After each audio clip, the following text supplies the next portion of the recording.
পৃথিবীর ইতিহাসে এমন একজন শাসকের গল্প আছে যার হুকুমে বাতাস চলত, যার আদেশ মেনে চলত জিন জাতি। তিনি ছিলেন আল্লাহর নবী হজরত সুলেইমান আলাইহিস সালাম। আল্লাহ সুবহানাহু ওয়া তাআলা হজরত সুলেইমান আলাইহিস সালামকে এমন এক বিশেষ নিয়ামত দান করেছিলেন যা আগে বা পরে কোনো মানুষকে দেয়া হয়নি। তিনি পাখির ভাষা বুঝতেন, বাতাসকে আদেশ দিতেন, আর জিন জাতি ছিল তার অধীন। এই সব শক্তির কেন্দ্র ছিল তার এক বিশেষ আংটি। এই রিং ছিল শুধু একটা আংটি নয়, এটা ছিল তার রাজত্ব আর আল্লাহর দান করা শক্তির প্রতীক। এই আংটির মাধ্যমে সুলেইমান আলাইহিস সালাম বাতাসকে আদেশ দিতেন, মুহূর্তের মধ্যে মিলের পর মিল দূরে যেতে পারত। জিনরা ভয় ও শ্রদ্ধার সাথে তার কথা মানত, পাহাড় ভাঙত, বিশাল রাজপ্রাসাদ তৈরি করত। কিন্তু একদিন আল্লাহ তার নবীকে এক কঠিন পরীক্ষার মধ্যে ফেলেন। একদিন সুলেইমান আলাইহিস সালাম কোনো এক কারণে তার আংটি খুলে রেখেছিলেন।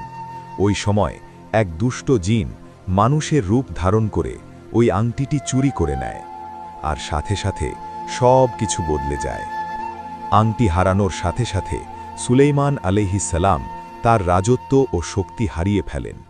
জিনরা আর তার কথা মানে না, তারা বিদ্রোহী হয়ে পড়ে, আর পৃথিবীতে ছড়িয়ে পড়ে ফিতনা আর অহংকার।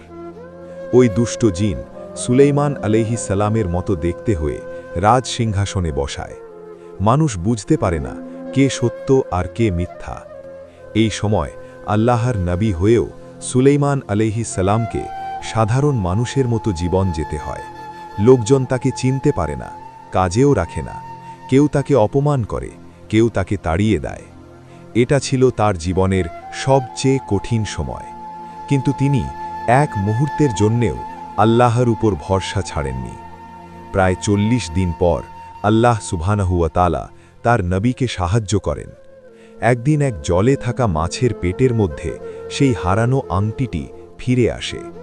যখন সুলেইমান আলাইহিস সালাম ওই আংটিটি পরেন, মুহূর্তের মধ্যে সব শক্তি আবার ফিরে আসে।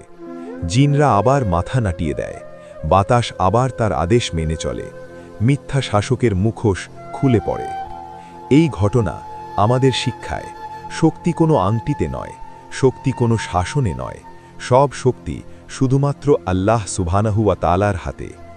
আর আল্লাহ যখন চান রাজাকেও পরীক্ষা নেন, আর যখন চান এক মুহূর্তের মধ্যে সব কিছু ফিরে দেন।